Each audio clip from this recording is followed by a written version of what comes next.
नमस्कार दोस्तों, मैं हूँ राज और आप देख रहे हैं हाईवे 33। तो चले दोस्तों आज की कहानी की सफ़र पर। दोस्तों आज की जो कहानी हमें भेजे हैं ना, उनका नाम है सुदर्शन। और सुदर्शन उत्तर प्रदेश के रहने वाले हैं, गाजियाबाद डिस्ट्रिक्ट के। सुदर्शन बताते हैं कि वो साल था 2003 का, जब मैं बिहार से अपने मामा की लड़की के पास में आया था काम के सिलसिले में। और मैं बड़ा खुश था जब मैं अब अपने मामा की लड़की के पास में आया। बहुत दिनों के बाद हम मिले थे और मेरा जो मामा का लड़का था स्वागत भी अच्छा ढंग से किया और कहने लगा, सुदर्शन चिंता मत कर, मैं तुझे अपनी कंपनी में नौकरी लगाऊंगा। जितना मैं पैसा कमाता हूँ उतना तू भी कमाएगा। और फिर अब क्या था, मैं तो बड़ा खुश हो गया कि चलो अच्छा है, अगर ऐसा हो जाता है तो हमारी जो दुख भरे दिन हैं वो गायब हो जाएगी। हमारा परिवार जो है अब मेहनत मजदूरी करता था, मेरे पिता भी मेहनत मजदूरी करते थे, मैं भी गांव में मेहनत मजदूरी करता था। और मेरी उम्र लगभग 22-23 साल की थी। और तब मेरे मामा ने ही कहा था कि देखो मेरा बेटा अब फलानी जगह पर है और वहाँ चले जाओ, वहाँ पर जैसे अपने लिए काम ढूंढा है तुम्हारे लिए भी ढूंढेगा। अब इसके बाद सुदर्शन अब अपने मामा के लड़के के पास में पहुँच गए थे। लेकिन जैसे ही 2 दिन बीतता है, अचानक जो मामा का लड़का था जो दिन के ड्यूटी करता था, अब वो वापस आ गया 1 आध घंटे में ही। सुदर्शन घर पर थे, उसके साथ में किराए का घर था।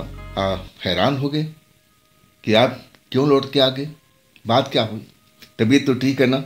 तब सुदर्शन के मामा का लड़का बड़ा अजीब नज़रों से घूरने लगा था, कुछ बोला नहीं। सुदर्शन को बड़ा अजीब सा लगा मामा का लड़के का बिहेवियर।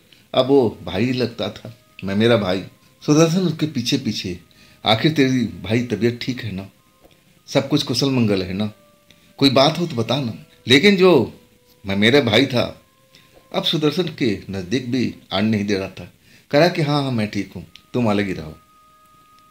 अब अचानक इसका बिहेवियर बिल्कुल बदल गया था। सुदर्शन बड़ा परेशान थे कि अचानक ये तो काम पर जाता था, कल से बोला था कि मैं तुमको भी काम पर ले चलूँगा, ये अचानक लौट क्यों के आ गया, और ये हमसे सही ढंग से बात क्यों नहीं कर रहा है, बात क्या है। सुदर्शन कुछ देर शांत रहे, सोचे कि शायद अभी इसका दिमाग गर्म है, थोड़ा सा ठंडा हो जाएगा और तब बात करें। 2 घंटे के बाद में सुदर्शन फिर जाते हैं अपने मामा के लड़के के पास में। भाई बात क्या है, आप मेरे से आप नाराज़ क्यों हो। आज छोड़ो नाराज़ वाली बात, तो बात की है, पहले ये बताओ आपकी तबीयत ठीक है, अगर ठीक है तो आप इतने जल्दी काम से क्यों लौट आए, कुछ तो बात है जो आप छुपा रहे हो, बताओ ना।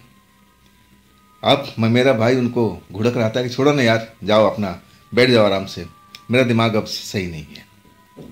लेकिन सुदर्शन अब जिद्दी इंसान थे, जिद्दी लड़के थे, और पूछने लगे कि ना कोई तो बात तुम्हारे दिमाग में चल रहा है, तो बात क्या है इसको बाहर तो निकालो।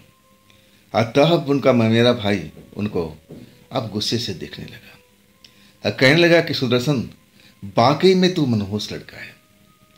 देख जैसे ही तेरे पैर हमारे घर पर पड़े और अच्छी भली मेरी नौकरी चल रही थी, देख आज मैं बिना नौकरी का हूँ, मुझे अब नौकरी से निकाल दिया गया है, तो मैं क्या करूँ, डांस करूँ तेरे आगे में, तेरी आरती उतारूँ, तेरी आते ही सब कुछ अब मेरे साथ में बीत रहा है।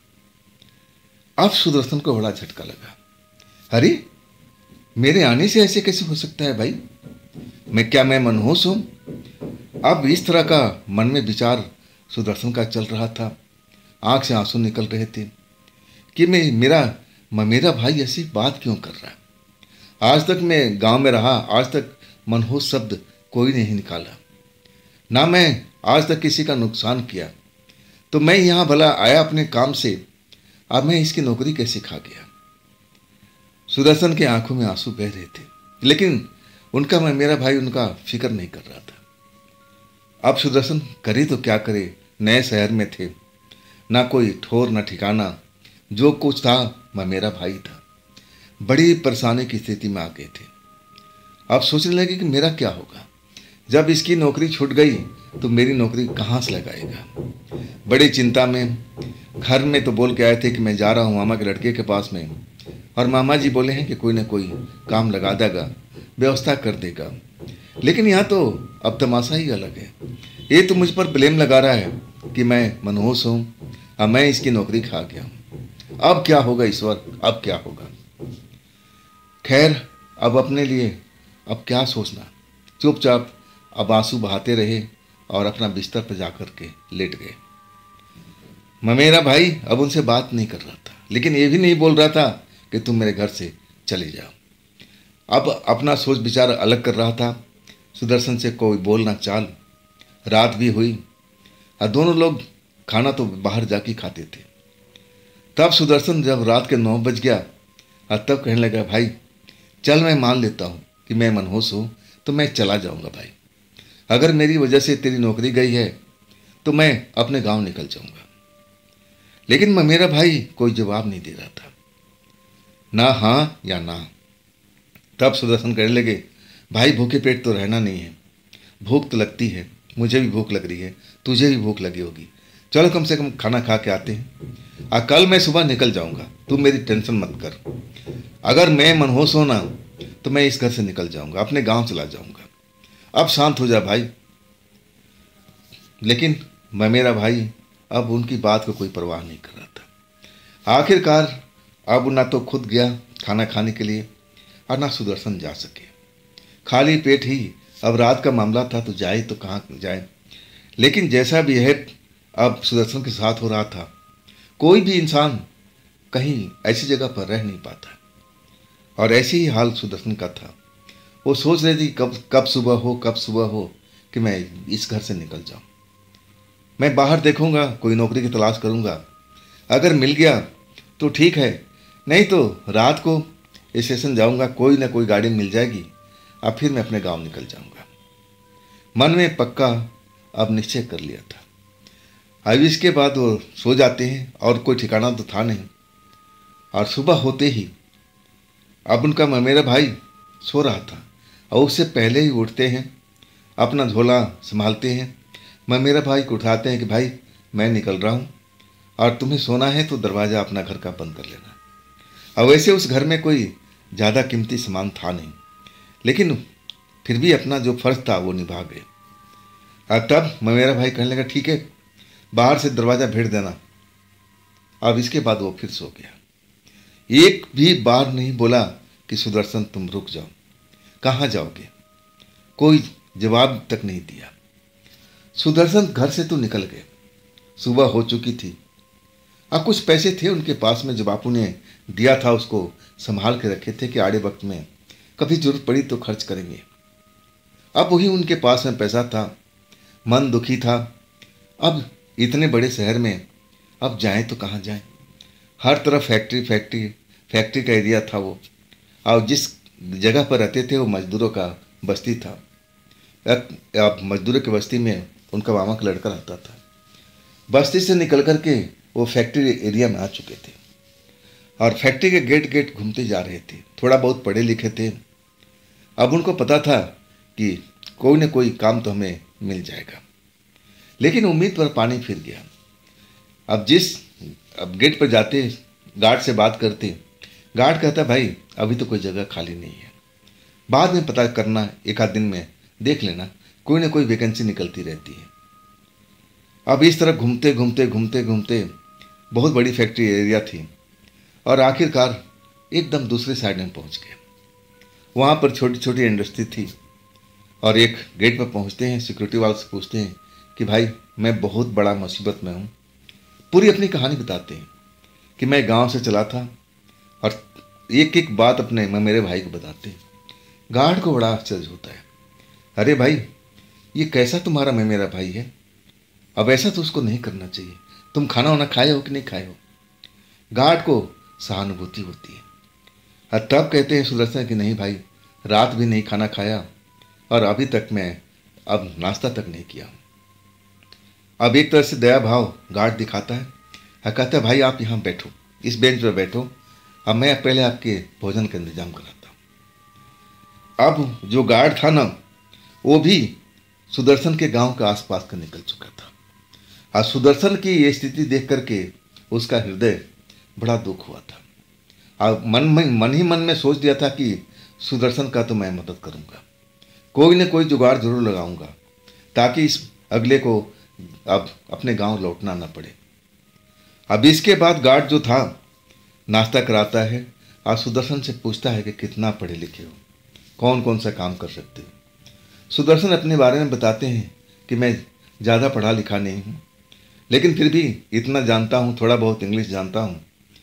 तब गार्ड उनके लिए नौकरी तलाश करने लगा। कहने लगा कि तुम चिंता मत करो, अब तुम हमारे ही घर पर चलना, हमारे डेरे पर चलना और हम दोनों साथ में रहेंगे।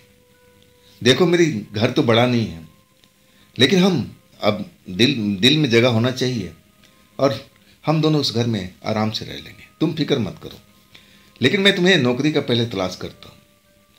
गार्ड का मेहनत रंग लाता है और अपनी फैक्ट्री में तो अब कोई जगह खाली नहीं थी, तो थोड़ा दूरी पर एक फैक्ट्री थी और उसमें अब उनको मजदूरी का काम मिल गया था। सुदर्शन बड़ा खुश थे कि चलो अब कोई अपना तो नहीं, लेकिन दूर वाला ही इंतजाम तो कर दिया।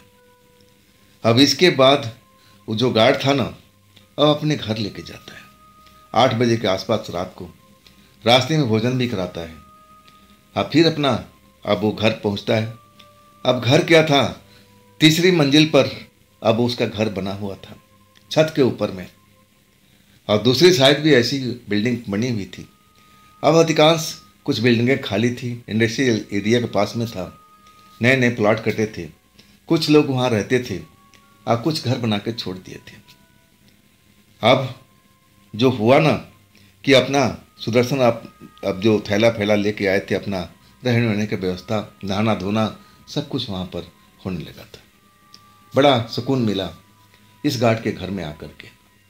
लेकिन अभी भी वो मामा की कही हुई बातें कि मेरा लड़का तुम्हारा मदद करेगा, लेकिन लड़की ने अब उनके साथ में क्या किया था अब उसी के बारे में चिंता कर रहे थे। लेकिन उस गार्ड ने कहा कि आप देखो चिंता मत करो, कल तुम्हें ड्यूटी पे भी जाना है, कल से मेरी जो ड्यूटी है अब बदलने वाली है, कल से मेरी नाइट ड्यूटी हो जाएगी और आज तुम अपना आराम कर लो, आज सुबह में तुम्हें काम पर भी जाना है। अब खाना पीना खा कर के आ गए थे, अपना कमरे में आराम करने लगे। खुली जगह थी और गर्मी का टाइम था और छत तो पंखा जरूर था, छत का पंखा था, लेकिन चाल बहुत कम थी, हवा भरपूर लगता नहीं था। तो गार्ड को तो आदत थी उसमें सो जाने की, लेकिन सुदर्शन सो नहीं पा रहे थे। तब वो गार्ड से कहने लगे कि भैया क्या मैं छत पर सो जाऊं, कोई बात तो नहीं, कोई बोलेगा तो नहीं। गार्ड हंसने लगा, कहने लगा नहीं, ऐसा कोई बोलने वाला नहीं है, जहां मर्जी है आप जाकर सो जाओ। अब गार्ड भी सो चुका था, ये भी सो चुके थे, गहरी नींद में चले गए थे। पास में जो छतें थी आपस में सब सटी हुई थी, चांद आसमान में निकला हुआ था। अब इसके बाद करीब अब 1 आध घंटे के बाद जब गहरी नींद ले लिए थे, अब बाथरूम करने के लिए वो कोने पर बाथरूम बना हुआ था और वहाँ अब चले गए। पता तो था ही, जब वापसी आते हैं ना तो छत की जो बाउंड्री है, दूसरे का छत है, वहाँ पर एक लड़की अब खड़ी दिखाई देती है, सफ़ेद वस्त्र में, हवा चल रहा है तो बाल उसके उड़ रहे हैं। अब नौजवान लड़की को देखकर थोड़ा सुदर्शन अब देखते रह जाते हैं कि अरे ये लड़की यहाँ पर क्या कर रही है, वो भी आधी रात के वक्त में। लेकिन उस लड़की को थोड़ा बहुत देख करके सोचा कि कोई अब पड़ोस के मामला है, ज़्यादा इससे बात करना भी ठीक नहीं है ना, बात करना भी अब सही नहीं है। आ जाते हैं अपने बिस्तर पर। अब वो जो लड़की है ना, अब वो घूमना शुरू कर देती अपनी छत पर, सुदर्शन वाली छत पर नहीं, अपने छत पर। जब बार राउंड मारती है और उसी जगह पर आके थोड़ी देर के लिए खड़ी हो जाती है और सुदर्शन बिस्तर पर लेटे हुए थे, उस लड़की की हरकत देख रहे थे कि आखिर ये लड़की आधी रात को छत पर घूम क्यों रही है, क्या इसके घर में बिजली नहीं है, इसको तो अपने परिवार के साथ घर के अंदर होना चाहिए, जवान लड़की है। आइए छत पर इधर से उधर घूमती जा रही है और लड़की उसी जगह पर रुकती थी कुछ देर के लिए और सुदर्शन के बिस्तर की तरफ देखती रहती थी, सुदर्शन को देखती रहती थी, कहा जाए तो। अब सुदर्शन भी थोड़ा उधर नज़र दौड़ाने लगे, वो भी जवान थे। अब हष्ट-पुष्ट थे, गांव के रहने वाले थे, मजबूत कदकाठी के थे। अब उनका मन भी थोड़ा पिघलने लगा कि अरे जवान लड़की है, ये मुझे बार बार आकर के क्यों देखती है, रीजन क्या है। लेकिन अब उस कोई ना बातचीत हुई ना कुछ हुआ। अब कुछ देर के बाद में वो लड़की एक आध राउंड और लिया छत पर, कुछ देर आकर खड़ी रही वहाँ पर, सुदर्शन की तरफ देखती रही। और इस बार सुदर्शन अब उसको देख करके मुस्कुरा दिए और लड़की भी अब मुस्कुरा दिया था। अब फिर एक दो राउंड लेकर के अब फिर वो रुकी और इसके बाद वो सीढ़ियाँ उतरती हुई नीचे चली गई। बात वहीं पर खत्म हो गया। सुदर्शन उस लड़की के जाने के बाद सोचते रह गए कि आखिर ये लड़की छत पर करके आ रही थी, अब बार बार इस जगह पर रुक करके मुझे क्यों निहारती थी, देखती क्यों थी। और आखिरी बार उसने मुस्कुराई भी थी जब मैं मुस्कुराया था। तो क्या मेरे से वो लड़की प्रभावित है? कहीं वो मुझसे अब चाहने तो नहीं लगी है? मन में लड्डू फूटने लगे थे सुदर्शन के, बड़ा खुश हो गए थे। और सुबह हो गई, फिर नींद पूरी करके और अपना ड्यूटी जाने के लिए तैयार हो गए।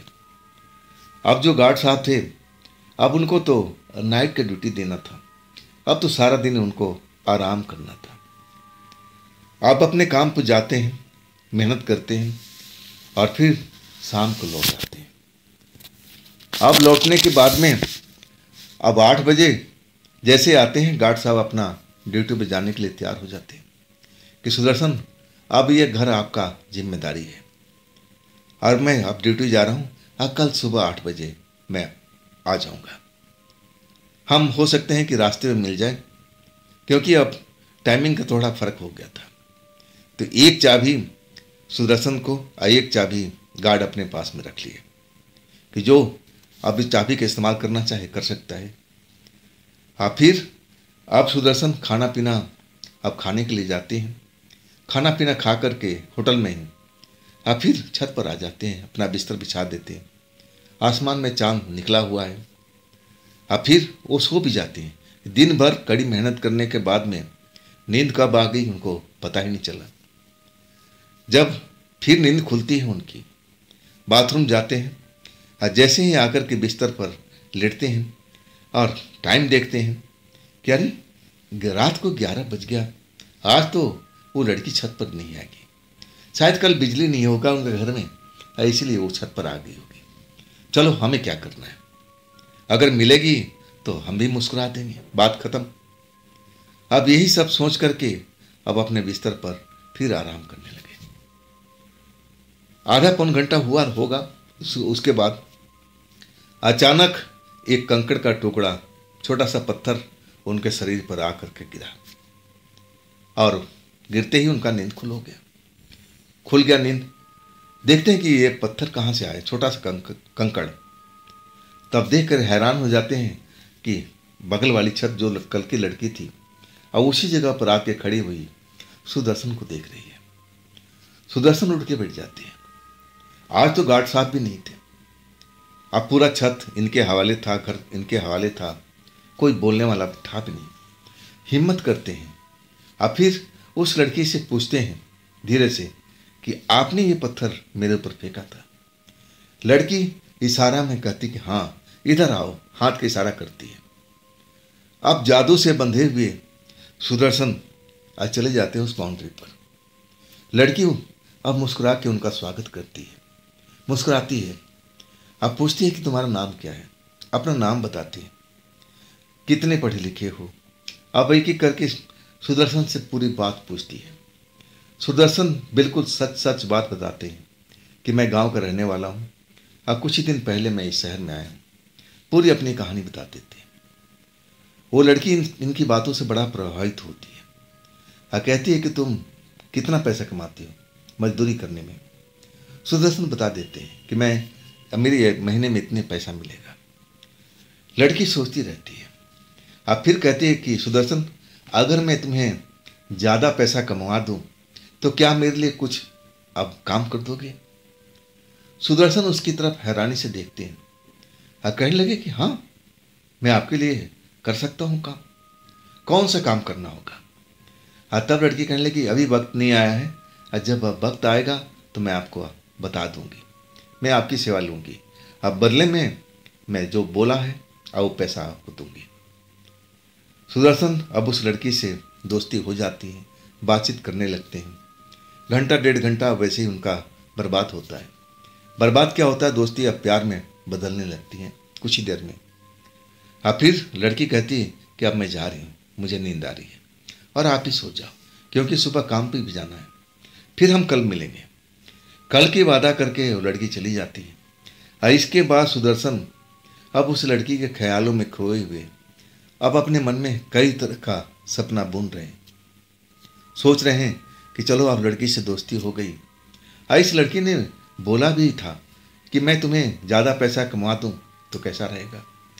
तो क्या वो सचमुच में ऐसा अब करवा सकती है? ज़रूर इसका कोई पहुँच होगा, कोई काम होगा, लेकिन पैसे के चक्कर में नहीं, अब उसके प्यार के अब उसमें एक तरह से फंसे हुए थे। अब सोच रहे थे कि चलो अब इससे दोस्ती हो गई, अब प्यार भी हो गया, अब हमारा रिश्ता आगे तक जाएगा। क्योंकि अभी ना तो सुदर्शन ने उस लड़की को टच किया था और ना लड़की ने उनको टच करने की कोशिश किया था। उन दोनों के बीच में एक बाउंड्री थी, छत की बाउंड्री। उस पार में वो और इस पार में ये। आसमान में चांद बस देख रहा था, तीसरा पर्सन कोई वहाँ था ही नहीं। मन ही मन बड़ा खुश होते हैं कि चलो कल की रात देखते हैं बात क्या होती है। सुबह उठते हैं, अपने काम पर जाते हैं, खाना वाना खा करके गार्ड साहब अपनी ड्यूटी पर, नाइट ड्यूटी चल रही है उनकी। लड़की के बारे में गार्ड से बताते भी नहीं हैं, छुपा लेते हैं। गार्ड रास्ते में मिलता है, अब समाचार वगैरह पूछता है कि सब कुछ ठीक है ना, और तब सुदर्शन बताते हैं कि हाँ सब कुछ ठीक है। और इसके बाद अपने रास्ते पर सुदर्शन घर में लौट आते हैं। भोजन करने के बाद में आराम करते हैं छत पर। और वही 11 बजे के आसपास लड़की छत पर आती है, सुदर्शन को बुलाती है, धीरे से आवाज़ दे करके अब सुदर्शन पहुंच जाते हैं। अब सुदर्शन उस लड़की से पूछते हैं उसके बारे में कि आपके परिवार में कौन कौन है। लड़की कहने लगी कि अभी उचित मौका नहीं आया है, और जैसे मौका आएगा मैं आपको ज़रूर बताऊंगी। खैर इस बात को छोड़ते हैं, कुछ अलग बात करते हैं। लड़की ने टॉपिक बदल दिया, प्यार मोहब्बत, अब ये सब कुछ ये स्टार्ट हो चुका था। लेकिन बीच में बाउंड्री, ना तो लड़की ने अभी तक उनको टच किया, छुआ, ना ही सुदर्शन ने। और ये रात भी वैसी की वैसी निकल गई। लड़की बोली कि अब मैं जा रही हूँ सोने के लिए, आप भी सो जाओ। ऐसा ही सिलसिला 5 दिन तक चलता रहा सुदर्शन जी के साथ में। अब इनका हिम्मत नहीं हो रहा था। सुदर्शन जी का मन तो बहुत कर रहा था कि लड़की के बाहों में भर लें, उसके साथ प्यार करे, वो भी मेरे साथ में प्यार करे, लेकिन डरते थे कि क्या पता लड़की बुरा मान जाए। शहर की लड़की है और मैं शहर में तो पहली बार आया हूँ ना, यहाँ का तौर तरीके क्या है मुझे पता ही नहीं है। अब सोचने लगे कि लड़की पहल करे और तब भी वही पहल करेंगे, ऐसे अब ठीक नहीं लगता है। 5 दिन बीतने के बाद में अब वही 11 बजे के आसपास लड़की वहाँ पर नजर आती है। सुदर्शन उनका इंतजार करते रहते हैं। लड़की आ जाती है ना, तब फिर उनको बुलाती है, धीरे से इशारा करके, आवाज़ दे करके। अब सुदर्शन खुशी खुशी उसके पास चले जाते हैं। अब बाउंड्री के उस तरफ में लड़की, इस तरफ में सुदर्शन। अब फिर लड़की अब अपना कुछ बात बताती है, सुदर्शन से कुछ पूछती है कि कैसा दिन भर रहा। सुदर्शन पूछते कि आप करती क्या हो, पढ़ाई करती हो या कोई नौकरी करती हो, आपके माता पिता क्या करते हैं। लड़की फिर विषय को पलट देती है, कहती है कि अभी नहीं, मैं बताऊंगी अपने बारे में, लेकिन अभी वक्त नहीं आया। जैसे वक्त आएगा मैं सब कुछ तुम्हारे सामने में रखूंगी। खैर छोड़ो, और बताओ क्या चल रहा है तुम्हारी ज़िंदगी में। आज से पहले, मेरे से पहले कोई लड़की से दोस्ती हुई थी। सुदर्शन कह लेंगे नहीं जी, मैं तो गांव का रहने वाला, और हम गरीब इंसान हैं, गरीब लोग हैं, हम कहाँ प्यार मोहब्बत के बारे में जानें। हम मेहनत मजदूरी बचपन से करते आ रहे हैं, क्या करें, ये तो हमारे नसीब में लिखा हुआ है। अपनी दुखड़ा रोने लगते हैं। और तब लड़की कहती कि घबराओ ना, घबराओ मत, मैं एक ऐसा काम तुमसे अब कराने वाली हूँ, और उसके बदले में मैं तुम्हें इतना धन दूंगी कि तुम अपने घर लौट जाना, अब फिर आराम से बैठ कर के कोई वहीं धंधा बिजनेस कर लेना, तुम्हें शहर आने की जरूरत नहीं पड़ेगी, तुम अपने परिवार में रहोगे तो कैसा लगेगा। सुदर्शन बड़ा खुश हो जाते हैं। हाँ, कहते कि हाँ हाँ, मैं तो ऐसा ही सोच के आया था कि काश मेरे पास में ऐसा कुछ, इतना मेहनत करूँ, इतना कमा लूँ कि मुझे अब शहर में रहने की जरूरत ही न पड़े। मैं अपने गांव में जाकर के खुश हूँ, अपने परिवार के साथ ही मैं रहना पसंद करता हूँ, शहर मुझे अच्छा भी नहीं लग रहा है। अपने दिल की बात बताने लगती है। लड़की मुस्कुराती है और कहती है कि ये मैं तुम्हारा जो ख्वाब है मैं पूरा करूँगी, लेकिन कुछ दिन इंतजार करो। अब इसके बाद लड़की पहली बार सुदर्शन कहती है कि क्या तुम इस तरफ में आ सकते हो। सुदर्शन एकदम हैरान हो जाते हैं, क्योंकि आज तक लड़की ने अब ऐसा कोई संकेत नहीं दिया था, ना उनको अब हाथ तक को टच किया था। हाँ, सीधा दावत दे रही थी कि क्या तुम इस तरफ आ सकते हो। सुदर्शन कहने लगे कि वाकई मैं उस तरफ आऊं। तब सुदर्शन कहने लगे कि क्या आप इस तरफ नहीं आ सकती। सुदर्शन के बात को सुनकर के लड़की मुस्कुराती है और कहती है कि नहीं, मैं आपकी तरफ नहीं आ सकती, लेकिन आप तो आ सकते हो ना, तो आ जाओ। आप सुदर्शन जुबान ठहरे, अब देर नहीं लगाते हैं, छोटा सा बाउंड्री और कूद जाते हैं, लड़की की तरफ पहुंच जाते हैं। लड़की कहती है कि मेरे पीछे पीछे आओ। सीढ़ियां नीचे उतरने लगती है और सुदर्शन बड़ा हक्का बक्का रह जाते हैं कि ये मुझे नीचे लेके कहाँ जा रही है, क्या इसके परिवार में कोई है कि नहीं है, क्या ये घर खाली है, बस इस घर में वही लड़की है, इसके अलावा कोई नहीं है, तभी तो लेके जा रही है। दिल की धड़कन बढ़ी हुई, सपने बड़े अब अच्छे अच्छे दिखाई दे रहे हैं उनके दिमाग में कि आगे क्या होने वाला है। आखिरकार धड़कते हुए दिल, धड़कते हुए अरमान अपना लेकर के अब उस लड़की के पीछे पीछे नीचे उतर जाते हैं। पहले ही मंजिल पर वो लड़की रुक जाती है और फिर एक कमरे की तरफ चलती है। कमरा खुला हुआ था और उस कमरे में प्रवेश कर जाती है और लाइट अपने आप जैसे जल जाता है। तब देखती है, अब सुदर्शन देखते हैं कि उसमें एक पलंग बिछा हुआ है। अब वहाँ पर सजावट भी अच्छी है, पर्दे लगे हुए हैं और अब वो दरवाजे को देखने लगते हैं। दरवाजा पर भी एक मोटा सा पर्दा लगा हुआ है, लेकिन ये सब जो पर्दे का कलर था ना, सब वाइट वाइट था, जैसे उन्होंने गांव का हॉस्पिटल में देखा था। ये बात कुछ समझ में नहीं आती कि क्या इस लड़की का ड्रेस भी सफ़ेद, कपड़े भी मैंने सफ़ेद, हाँ, घर का पर्दे से लेकर के हर एक चीज तक इसको सफ़ेद ही क्या पसंद है। पूछते हैं क्या आपको सफ़ेद रंग ज़्यादा ही पसंद है। लड़की मुस्कुराती है और कहती है हाँ, मुझे सफ़ेद रंग आकर्षित करता है, अब मैं सफ़ेद रंग ही कपड़ा पहनती हूँ और मुझे सफ़ेद ही पसंद है। और फिर सुदर्शन को कहती है कि आओ बैठो। लड़की खुद भी बैठ जाती है और सुदर्शन को अपने बगल में बिठा देती है, लेकिन एक निश्चित गैप दे करके, ना तो एक दूसरे से अब चिपक के बैठे हैं, अब बीच में गैप है। लड़की कहती है कि देखो, मैं आपको नीचे लेके आई हूँ, मैं एक बात बताना चाहती हूँ, पता नहीं आप विश्वास करोगे या नहीं करोगे। सुदर्शन बड़ा हैरान हो जाते हैं कि लड़की नीचे आई तो उनके सपने ना जाने क्या क्या मैं देख रहा था, लेकिन यहाँ आने के बाद में अब भी जैसे दूरी बना के बैठी हुई है। ये कैसी प्रेमिका है भाई, इतना दूरी कोई प्रेमिका अब बैठती है। लेकिन अब वो कोई बात बता रही थी और उस बात को सुनने के लिए अब बेताब थी। कहने लगे कि हाँ बोलिए ना, मैं आपकी बात को सुन रहा हूँ। लड़की कहने लगी देख लो, मुझे लगता है कि तुम विश्वास नहीं कर पाओगे। सुदर्शन कहने लगे आप जो भी बोलोगी मुझे विश्वास अब लगेगा लगेगा, मैं भला अविश्वास क्यों करूँ आपकी बात पर, जो आप कहोगे उसमें सच्चाई ही होगा। हाँ, तब लड़की थोड़ा लंबी सांस लेती है, कुछ देर रुकती है और फिर कहती है सीधा ही कि सुदर्शन, अगर मैं कहूँ कि मैं एक आम लड़की नहीं हूँ, एक अलग किस्म की लड़की हूँ, तो क्या तुम मेरी बातों पर विश्वास करोगे। सुदर्शन अब ये समझ नहीं पा रहे कि लड़की कहना क्या चाहती है। अब वो ऐसे ही अपने झोंक में बोलते हैं कि आप जो भी कह रही हो मैं उस बात को मानता हूँ कि आप जरूर खास हो, आम नहीं हो सकती। अब आगे बोलिए आप। मैं आपकी बात पर विश्वास कर लिया। लड़की अभी भी सुदर्शन की तरफ देख रही है और कहने लगी कि तुम मेरी बात का मतलब समझ नहीं पाए, जो मैं तुम्हें बताना चाहती हूँ। सुदर्शन कहते हैं कि हाँ, मैं समझ गया। मेरे जीवन में सबसे बड़ी आप खास हो, आम नहीं हो।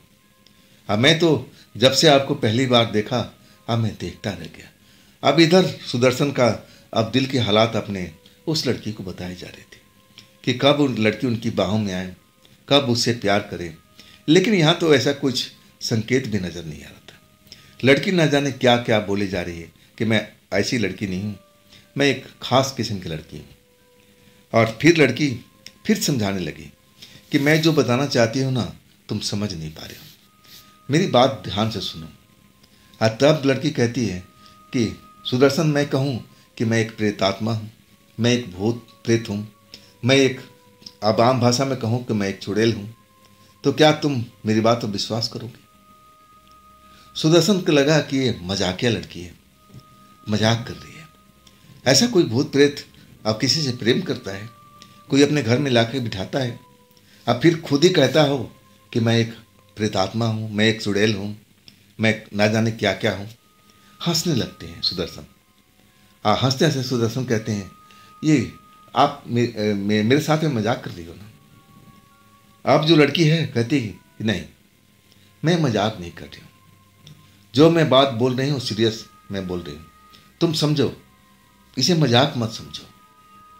सुदर्शन अभी भी उस लड़की को बात को यकीन नहीं करते। कहते हैं कि देखिए, अब इस बात को छोड़ दीजिए, कुछ और बात करते हैं। लेकिन अब धीरे धीरे वो लड़की की तरफ सरकने लगते हैं। लेकिन लड़की कहती कि नहीं, आप थोड़ा सा गैप बना कर बैठिए। अब रोक देती है, अपने तरफ आने नहीं देती है। सुदर्शन अब बड़ी बड़ी नज़रों से, अपने आंखों से उस लड़की को घूरने लगते हैं। कैसी प्रेम का है भाई। छत पर भी दूरी बना के रखी, कमरे में ले आई, इसके घर में तो अब कोई दिखाई नहीं देता, तो मौके का फ़ायदा तो उठाना चाहिए। लेकिन ऐसा भी नहीं कर रही है। अब मेरे साथ में मजाक कर रही है, कह रही है कि मैं प्रेतात्मा हूँ, मैं चुड़ैल हूँ। ऐसा कोई चुड़ैल होता है? मैं तो जो सुना हूँ गांव में कि चुड़ैल इंसानों को खा जाती है, चुड़ैल इंसानों को तकलीफ देती है। बहुत सारे किस्सा अब सुदर्शन को पता था। अब वो हंस के कहने लगे कि मेरे गांव में भी चुड़ैल होती है, भूत प्रेत होते हैं। मैं देखा तो नहीं, लेकिन मैं सुना जरूर हूँ। अब उनकी शकल सूरत डरावनी होती है, और आप इतना सुंदर दिखाई पड़ रही हो, मैं कैसे मान लूँ कि आप एक चुड़ैल हो, एक आत्मा हो। लड़की फिर हंसने लगती है, कहने लगती है कि तुम समझ ही नहीं पा रहे हो। मैं कह रही हूँ ना कि मैं अब इन चीज़ों से अलग हूँ। मैं हूँ इसी तरह का, अपने बारे में कुछ बताना चाहती है, कुछ नाम भी रखती है, लेकिन सुदर्शन समझ नहीं पाते। उनको लगता है कि नहीं नहीं, ऐसा नहीं हो सकता है। बहुत देर तक दोनों में बहस चलता रहता है। लड़की कहती है कि तुम बिल्कुल समझ नहीं पा रहे हो। अगर मैं अपना अब असली रूप दिखाऊं तो क्या तुम अब यहाँ से भाग जाओगे या फिर बैठे रहोगे? जब मैं तुम्हें इतनी देर से समझाने की कोशिश कर रही हूँ कि मैं अब एक, तुम्हारी नज़र में आम भाषा में कहा जाए तो मैं एक चुड़ैल हूँ, एक प्रेत आत्मा हूँ, तुम समझ नहीं रहे हो, तो बोलो क्या मैं अपने असली रूप दिखाऊं? सुदर्शन हैरानी से देखने लगते हैं, कहते हैं कि क्या मजाक कर रही हो। अभी भी सुदर्शन विश्वास नहीं करते।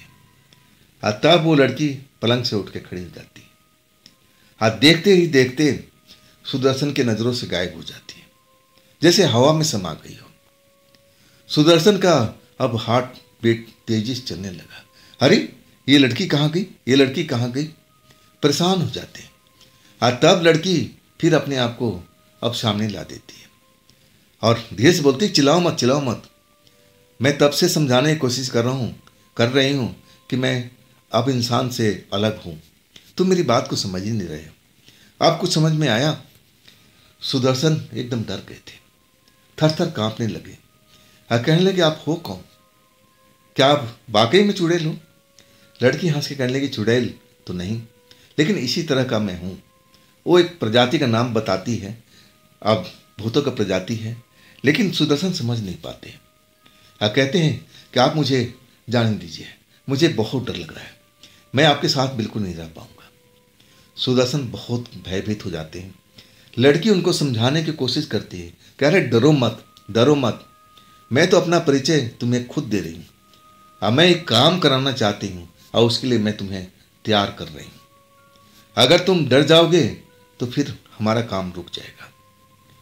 सुदर्शन हैरानी से देखने लगते हैं और लड़की कहती है कि मैं तुम्हें अब बहुत सारा धन देना चाहती हूँ, लेकिन ये काम होने के बाद में। अगर तुम इसी तरह डर जाओगे तो मेरा काम कैसे कर पाओगे?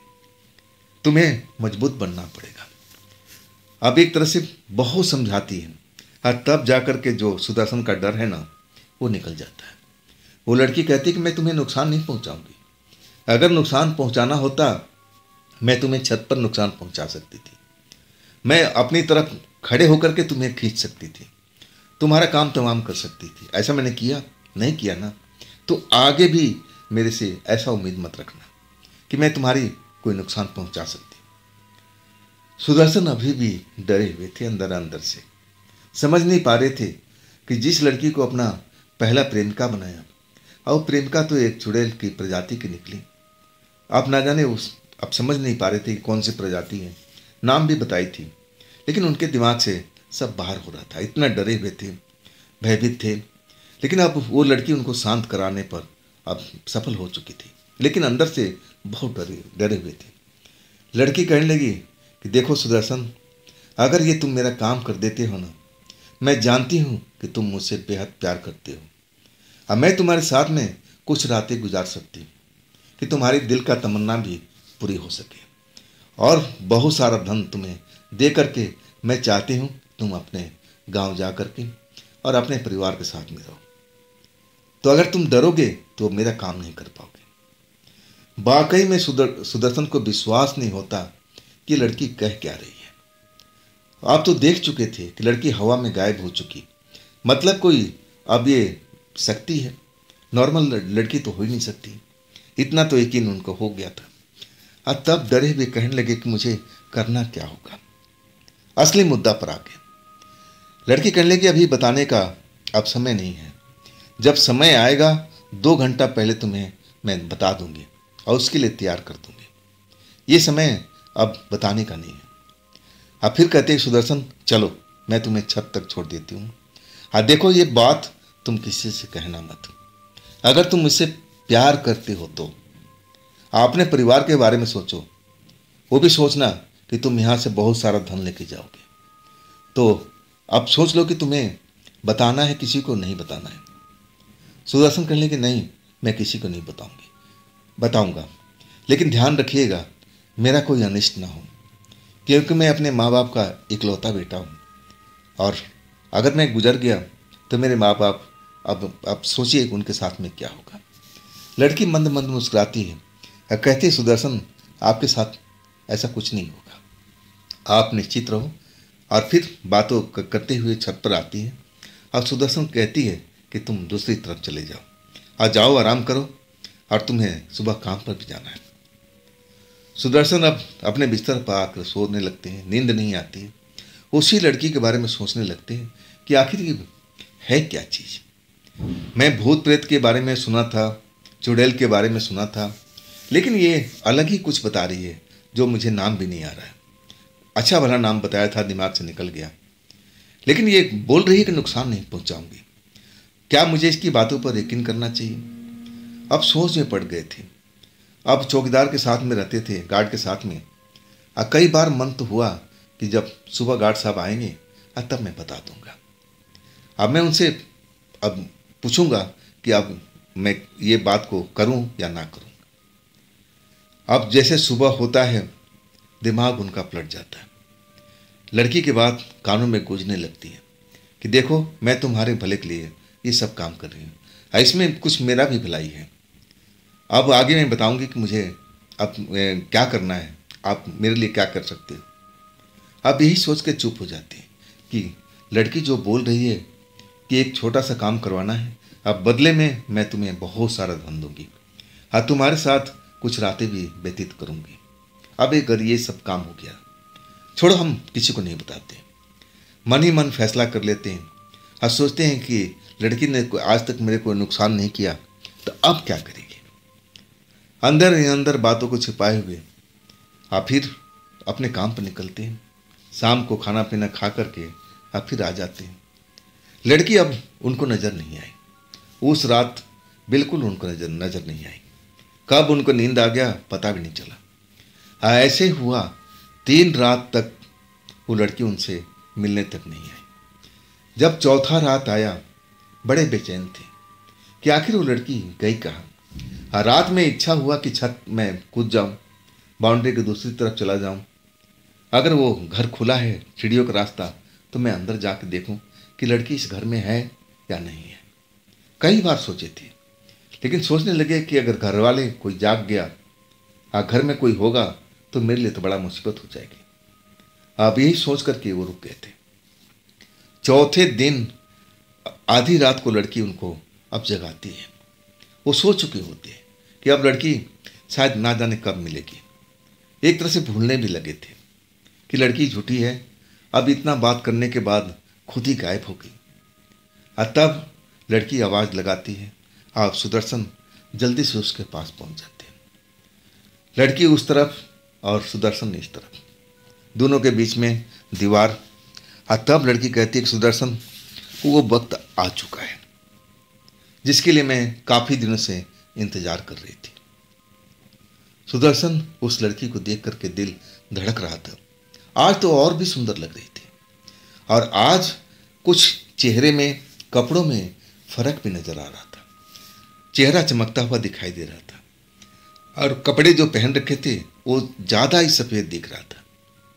तब सुदर्शन पूछने लगे कि आप इतने दिन तक थी कहाँ पर, 3 रात तक आप नज़र नहीं आए। तब लड़की बताने लगी कि मैं सब कुछ बताती हूँ, अब थोड़ा धीरे धीरे। अब फिर वो लड़की बताती है कि देखो, मैं अपनी मर्जी से इस घर में नहीं हूँ, मुझे इस घर में लाया गया है। मुझे फंसा करके, जाल में रख करके, जादू मंत्र से, तुम्हारी भाषा में कहूँ तो तंत्र मंत्र के द्वारा मुझे बांध करके इस घर में रखा गया है। मैं इस घर से आज़ाद होना चाहती हूँ। सुदर्शन उसकी बात सुन करके चौंके। अब पूछने लगे कि कौन रखा आपको, कौन है।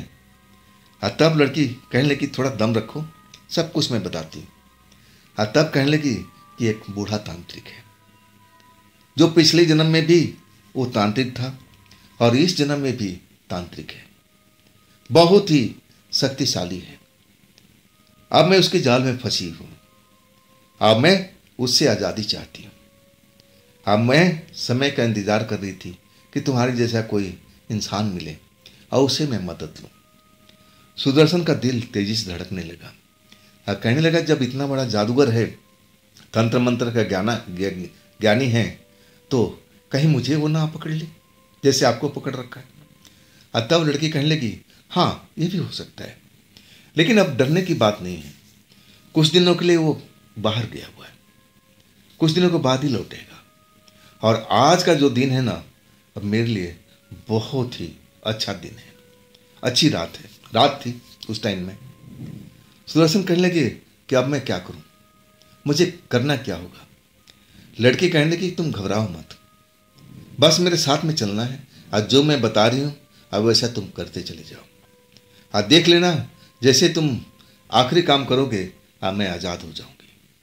बस डरना नहीं है, अगर तुम डर गए ना तो सारा काम खराब हो जाएगा, तुम भी फंस जाओगे और मैं तो फंसी हुई हूँ, अभी भी मैं भी नहीं निकल पाऊंगी। तो सोच समझ करके जैसा मैं बता रही हूँ वैसा वैसे तुम्हें करना है, जल्दीबाजी बिल्कुल नहीं करना है, और वो भी निडर होकर के कर लोगे ना।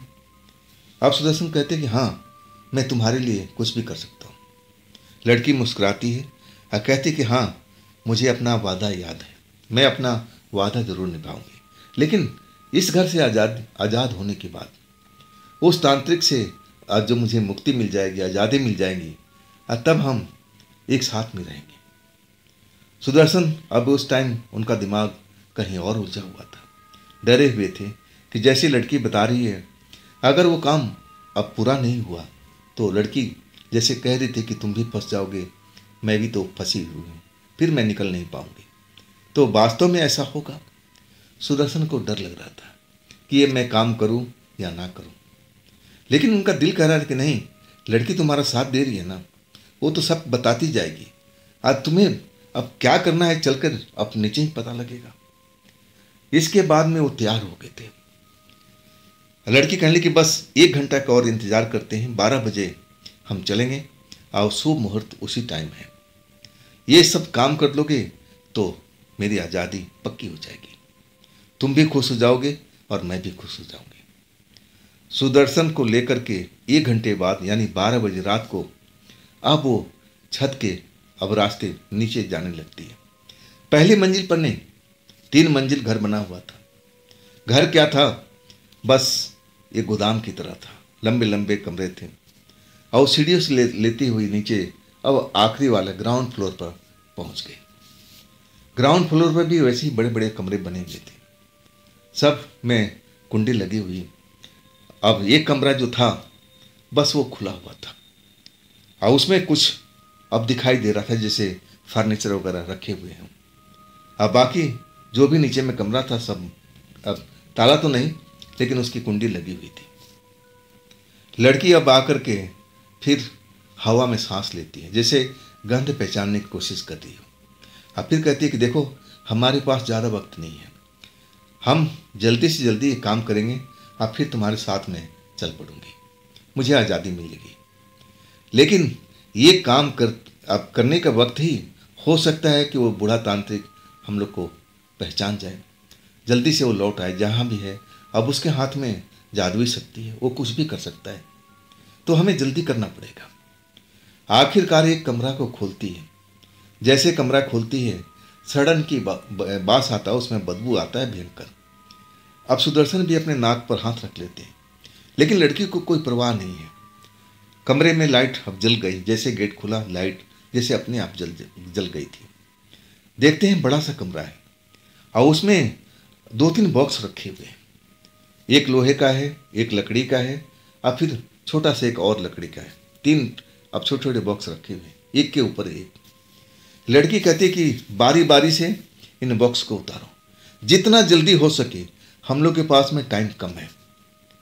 सुदर्शन कहते हैं कि देखो ना, हाइट जरा ऊंचा है, मैं हाथ तो लगा लूंगा लेकिन उतार नहीं पाऊंगा, आप थोड़ा मदद करा दो। लड़की 2 कदम पीछे हो जाती है, कहती है कि अगर मुझे ही करना होता तो मैं तुम्हारा साथ क्यों लेती, मैं इन चीज़ों को छू नहीं सकती, तुम समझदार क्यों नहीं बनते हो, तुम्हें सब कुछ करना होगा, जो करना है अभी करो, नहीं तो हम दोनों के दोनों फंस जाएंगे, कभी हम निकल नहीं पाएंगे। अब सुदर्शन डर जाते हैं, हाथ और ऊंचा करते हैं, लेकिन अभी भी पकड़ नहीं पाते। अब देखते हैं कि कोई जुगाड़ मिल जाए। वो उस घर में एक ड्राम मिल जाता है, अब लोहे का ड्राम, और उसका सहायता लेते हैं। उस ड्राम पर चढ़ करके पहला बॉक्स उतार लेते हैं। लड़की बड़ा खुश हो जाती है, कहती है इसको खोलो, मैं देखना चाहती हूँ कि जो सामान को मैं ढूंढ रही हूँ इसमें है कि नहीं है। अब वो बॉक्स को, लकड़ी का बॉक्स को खोलते हैं और फिर एक एक करके सामान को हटाने लगते हैं कि देखो इसमें है तुम्हारी मतलब का चीज। लड़की कहती नहीं, इसमें नहीं है, इसको हटाओ, दूसरा वाला लकड़ी का बॉक्स उतारो। अब वो बॉक्स था, ये पहले वाले से भारी था, बड़ी मुश्किल से उसको उतार पाते, उसको भी खोलते हैं। खोलने के बाद अब सारा सामान इधर से उधर करने लगते हैं। अब सब जादू का अब ऐसे ही सामान दिख रहा है जैसे कोई मदारी अपने थैले में लेकर चलता है। हड्डी, अब नरमुंड, ना जाने क्या क्या ऐसे तंत्र मंत्र करने वाला सब में सामान भरा हुआ था। लड़की देखती है, कहती नहीं इसमें नहीं है, अब ये बॉक्स खोलो लोहे वाला। लोहे का बॉक्स अब उतारने की जरूरत नहीं, जहाँ था वहीं उसको खोल देती है। सारा सामान अब हटा हटा के दिखाने लगती है कि देखो इसमें है कि नहीं है। आखिरकार लड़की की आंखें चमक जाती है, कहती है ये जो चमकीला कपड़ा है ना, अब लाल रंग वाला, इसको बाहर निकाल लो। अब एक जैसे लाल चमकीला कपड़ा हुआ था मखमल का, और वो चमक रहा था। उसको उठाते हैं तो अब वो थोड़ा सा वजन लगता है, लेकिन वो उठा लेते हैं, शक्तिशाली होते हैं। और देखने में थोड़ा सा जैसे दिखाई दे रहा है, लेकिन उसमें उस टाइम वजन काफ़ी महसूस हो रहा था, कि जैसे इसमें पता नहीं क्या भरा हुआ है। बाहर निकालते हैं और पसीना पोंछते हैं। तभी लड़की कहती देर मत करो, इसको खोलो, इसको खोलो। सुदर्शन कपड़ा को खोलते हैं और तब देखते हैं कि इसमें एक नारियल है। अरे नारियल इतना भारी कैसे हो सकता है? सूखा सा नारियल। लड़की कहती है कि इस नारियल को जितना जल्दी हो सके तोड़ दो, जल्दी करो सुदर्शन, हमारे पास वक्त नहीं है। शायद अब उस बूढ़ा तांत्रिक को संकेत मिल गया होगा और वो दौड़ते हुए आ जाएगा और फिर हम दोनों के दोनों फंस जाएंगे। सुदर्शन बड़ा जोश में आते हैं, उस नारियल को हाथ में लेते हैं और तोड़ने की कोशिश करते हैं, लेकिन वो नारियल जैसे लोहे का बना हुआ है। सुदर्शन बड़ा जोर लगाते हैं, कई बार उसको फर्श पर तोड़ने का भरपूर कोशिश करते हैं, लेकिन टूटता नहीं। लड़की अब सुदर्शन को जोश दिला रही है कि सुदर्शन तुम ये काम कर सकते हो, ये कर सकते हो। लेकिन सुदर्शन बार बार पटकते हैं, लेकिन समझ में नहीं आ रहा। आखिरकार सुदर्शन को जोश आ जाता है जब लड़की ललकारते हैं कि सुदर्शन अगर ये तुम काम नहीं करे, मैं देख रही हूँ, मुझे उसका गंध महसूस हो रहा है, उस तांत्रिक का, वो हमारे बिल्कुल करीब आ चुका है, कुछ ही देर में यहाँ पहुँच जाएगा और फिर हम लोग फंस जाएंगे सदा के लिए, हम यहाँ से निकल नहीं पाएंगे। मैं तो फंसी हुई हूँ, लेकिन तुम भी फंस जाओगे। अब तुम अपनी आखिरी ताकत लगाओ। सुदर्शन अब अपने बजरंग बली को याद करते हैं। हे बजरंग बली, जल्दी से इस नारियल को तोड़ने में मेरी मदद करो। एक जयकारा लगाते हैं कि जय बजरंग बली, और इसके बाद नारियल को फर्श पर पटक देते हैं। नारियल दो टुकड़ों में अब अलग अलग हो जाता है। होना चाहिए सफ़ेद नारियल अंदर में, लेकिन वो गाढ़ा गाढ़ा, जैसे उसमें तरल पदार्थ भरा हुआ हो, जैसे उसके अंदर में खून हो, लाल लाल हर तरफ फैल जाता है। जैसे ही नारियल टूटता है ना, लड़की उछल पड़ती है, ताली बजा करके अब सुदर्शन को अपने गले लगा लेती है कि हमने कर दिया, हमने कर दिया। अब हम भागते हैं यहाँ से। अब जल्दी जल्दी सुदर्शन के हाथ पकड़ करके छत पर आ जाती है। सुदर्शन के साथ अब दूसरी तरफ बाउंड्री में कूद जाती है जिधर सुदर्शन रहते हैं। सुदर्शन के घर में जाकर के कहती है दरवाजा बंद कर लो। आखिरकार सुदर्शन लंबी लंबी सांस लेते हैं, जैसे उन्होंने बहुत बड़ा काम करके आए हैं, कोई ऐसा अब रण जीत के आए हों, विजय करके आए हों। लड़की अभी भी उनके साथ में लेटी हुई और उस लड़की का सुगंध उनके दिमाग में बेचैन कर रहा है। लेकिन ये वक्त नहीं था, अभी भी सुदर्शन को डर लग रहा था। जैसा लड़की कह रही, अगर वो बूढ़ा तांत्रिक यहाँ तक पहुँच गया, हो सकता है कि फिर इस लड़की को अपने कब्जे में कर ले। सुदर्शन डरे हुए थे, लेकिन लड़की उनको समझा रही थी कि नहीं, वो यहाँ तक नहीं आएगा। अब समझ लो कि हम आज़ाद हो गए। अब उस कमरे में बंद हैं। अब तभी बगल के छत पर, जो लड़की का अपनी जिस घर में रहती थी, उस छत पर बूढ़ा तांत्रिक का कदमों की आवाज़ सुनाई देती है। शायद उसको पता लग गया है कि आसपास में अब यहीं पर लड़की भागी होगी और ज़रूर उसका कोई मदद किया होगा। अब वो लड़की को आवाज़ लगाता है कि तुम कहाँ तक भागोगी, फिर मैं तुम्हें पकड़ूंगा, फिर मैं तुम्हें उसी नारियल के अंदर में बंद करूंगा, जैसे मैं काफ़ी दिनों से तुम्हें अब नारियल के अंदर रखा था। फिर मैं करूंगा, मैं देखता हूँ कहाँ तक भागती हो, मैं तुम्हें फिर पकड़ूंगा, आपकी बार ऐसी जगह रखूंगा कि तुम निकल नहीं पाओगे। लड़की और सुदर्शन सांस रोक करके अब खड़े हैं। आखिरकार बूढ़ा तांत्रिक अपने घर के अंदर चला जाता है, दरवाज़ा बंद हो जाता है। दोनों चैन की सांस लेते हैं और पहली बार लड़की सुदर्शन से अब गले मिलती है, प्यार होता है। और तब लड़की कहती है कि सुदर्शन, अब तुम अपना घर चले जाओ। सुदर्शन हैरान होते हैं कि तुमने तो वादा किया था कि मैं तुम्हें बहुत सारा धन दूंगा और तुम्हारे साथ में कई रातें बिताऊंगी। लड़की मुस्कुराने लगी और कहने लगी, जो मैं वादा किया है मैं ज़रूर पूरा करूंगी, लेकिन यहाँ पर नहीं, यहाँ मुझे भी खतरा है और तुम्हें भी है। अब ये तुम नौकरी वोकरी छोड़ो और तुम सीधा अपने गांव पहुँचो। मैं तुम्हें गांव में मिलती हूँ और धन दौलत जो भी मुझे अब तुम्हें देना है सब कुछ मैं वहीं दूंगी। जितना जल्द हो सके पहली गाड़ी दूसरी गाड़ी जो भी मिले और अपना गाड़ी पकड़ो और सीधा अपना गांव निकल जाओ। इस शहर में तुम्हें अब रुकने की जरूरत नहीं है। बहुत समझाती है और तब सुदर्शन को समझ में आता है कि हाँ, लड़की सही कह रही है, अब मुझे यहाँ से निकलना चाहिए। सुबह हो जाती है, लड़की गायब हो जाती है। अब तो जान चुके हैं कि लड़की साधारण लड़की नहीं, ये तो बहुत ही जादुई लड़की है। इसके पीछे तांत्रिक पागल हुआ पड़ा है।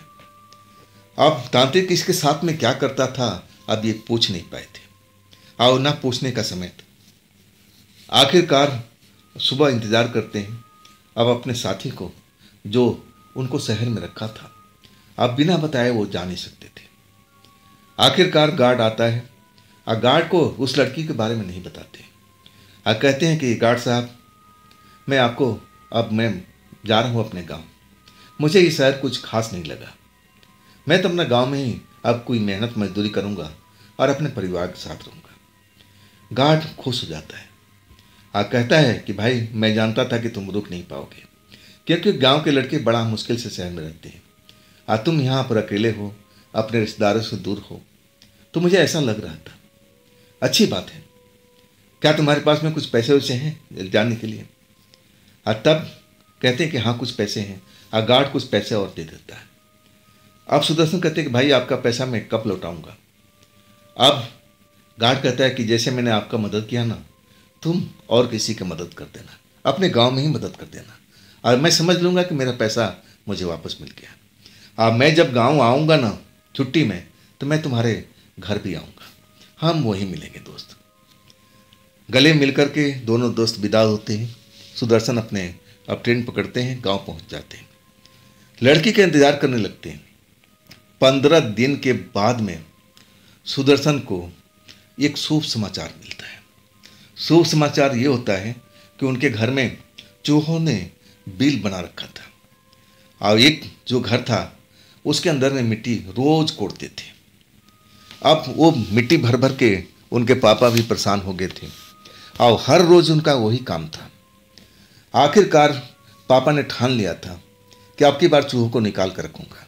खुदाई करने लगे। उस काम में सुदर्शन भी अब मदद कर रहे थे कि मांद को ख़त्म कर देंगे, मांद खत्म हो जाएगा, चूहे भाग जाएंगे। खोदते गए और जब वो थोड़ा मिट्टी और हटाते हैं और तब उनको एक पोटली मिल जाती है। पोटली देख करके अब हैरान हो जाते हैं कि आखिर ये नया चमकता हुआ कपड़े में पोटली कहाँ से आ गया। और जैसा लड़की सफ़ेद कपड़ा पहनती थी ना, वैसे ही कपड़ा था चमकता हुआ। खोलते हैं उसको, बाप बेटे देख के हैरान हो जाते हैं कि उसमें तो बहुत सारे जेवर रखे हुए सोने के। अब एक दूसरे की तरफ देखते हैं कि ये सब कहाँ क्या है। कपड़े देख करके अब सुदर्शन समझ चुके थे कि ये सब उसी लड़की का काम है। उसी ने कहा था कि तुम गांव जाओ, मैं तुम्हारी धन दौलत का मदद करूंगी। मतलब ये जो अब इस मिट्टी में दफनाया गया है, ये कोई पुराना कपड़ा नहीं है।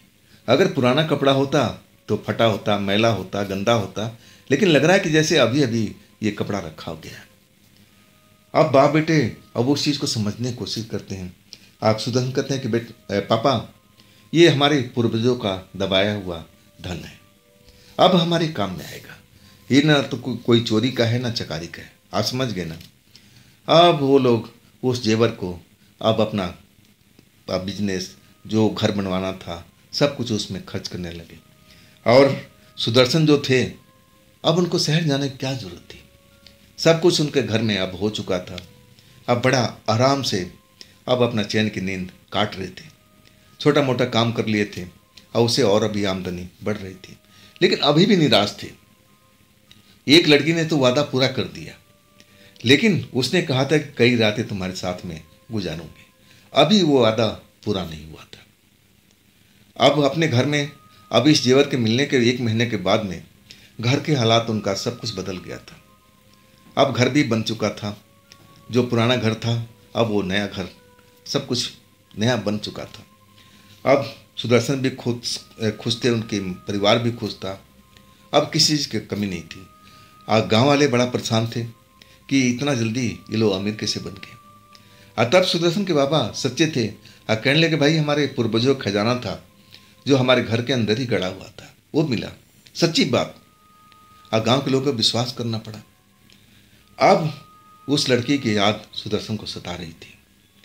आखिरकार एक रात को अपने कमरे में सोए हुए थे और तब वो लड़की अब उनके कमरे में आ जाती है। नींद में सोए रहते हैं, लड़की उठाती है।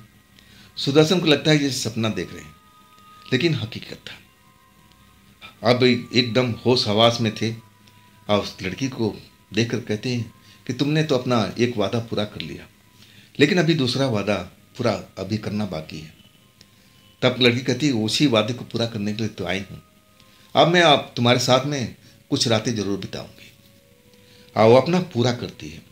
एक हफ्ता उनके घर में रहती है, लेकिन किसी को दिखाई नहीं देती है। सिर्फ देखते हैं सिर्फ सुदर्शन। और उसके बाद वो लड़की उनसे विदा लेती है और कहती है कि अब तुम्हारे पास पैसे की कमी नहीं है, जो तुमने चाहा अब सब कुछ तुम्हारे साथ में हो सकता है। अब सुंदर सी लड़की देखो और शादी कर लो और मुझे भूल जाओ। मैं अब तुम्हें कभी नहीं मिलूंगी। और इसके बाद आखिरी बार वो लोग गले मिलते हैं और लड़की अपने अब वहाँ से निकल जाती है, गायब हो जाती। और सुदर्शन बस देखती रह जाती। याद तो आती है, लेकिन अब कर क्या सकते। अब वो जान गए थे कि लड़की कोई मामूली है नहीं, ये जादुई लड़की है। आखिरकार सुदर्शन का शादी भी होता है और सुदर्शन का परिवार अब खुशहाली में है। अब कोई धन की कमी नहीं है। हाँ, कुछ महीनों के बाद में उनका दोस्त लौटता है, वही गार्ड, ध्यान है आपको, जो उनको अपने घर में रखा था, जहाँ पर उस लड़की से पहली मुलाकात हुई थी। अब उनका शांत शौकत देख करके हैरान हो जाता है। अब जो सुदर्शन है अब सही बात तो बताते नहीं, लेकिन कहते हैं दोस्त ये सब तुम्हारे घर में रहने की वजह से हुआ है। दोस्त उनका हैरान हो जाता है कि भाई मेरे घर में कौन सा धन दौलत था जिसकी वजह से तुम अमीर बन गए हो। तुम तो खाली हाथ आए थे और खाली हाथ गए थे। लेकिन सुदर्शन जानते थे खाली हाथ तो जरूर गए थे, लेकिन जब उधर से आए थे उस लड़की का प्यार था, उस लड़की का वादा था, वो खाली कभी नहीं आए। सुदर्शन अब अपने दोस्त को कुछ मदद करते हैं धन दौलत से, लेकिन उनका दोस्त मना कर देता है कि नहीं भाई। लेकिन सुदर्शन रुकते नहीं है, ज़बरदस्ती उसको कहते हैं कि भाई तूने मुझे आड़े वक्त में काम दिया है, अब मैं तुम्हारे साथ में। आप कहते हैं कि तुम अब शहर क्यों जाओगे, तुम भी अपना कोई काम धंधा कर लो। और सुदर्शन अपने देख रेख में एक काम खुलवा देते हैं। अब उनका दोस्त भी सुखी और इधर सुदर्शन अपने परिवार के साथ सुखी। तो ये थी आज की कहानी। ये कहानी आपको कैसी लगी कमेंट में ज़रूर बताइए। अगर ये कहानी पसंद आई होगी तो लाइक तो ज़रूर कीजिएगा और अपने दोस्तों को ज़रूर शेयर कीजिएगा। अगर आपने अभी तक सब्सक्राइब नहीं किया है तो अभी कर लीजिएगा। अब फिर मैं कल मिलता हूँ, अब इसी टाइम पर इसी चैनल पर। लेकिन जाते जाते अगर आपके पास भी ऐसी कोई घटना है, कोई कहानी है जो आप मुझे बताना चाहते हैं, तो आप या तो मेरे व्हाट्सएप नंबर पर या फिर मेरे मेल आईडी पर या फिर मेरे इंस्टाग्राम पर आप संपर्क कर सकते हैं, अपने कहानी को आप शेयर कर सकते हैं। तो नमस्कार दोस्तों, अपना ख्याल रखिएगा।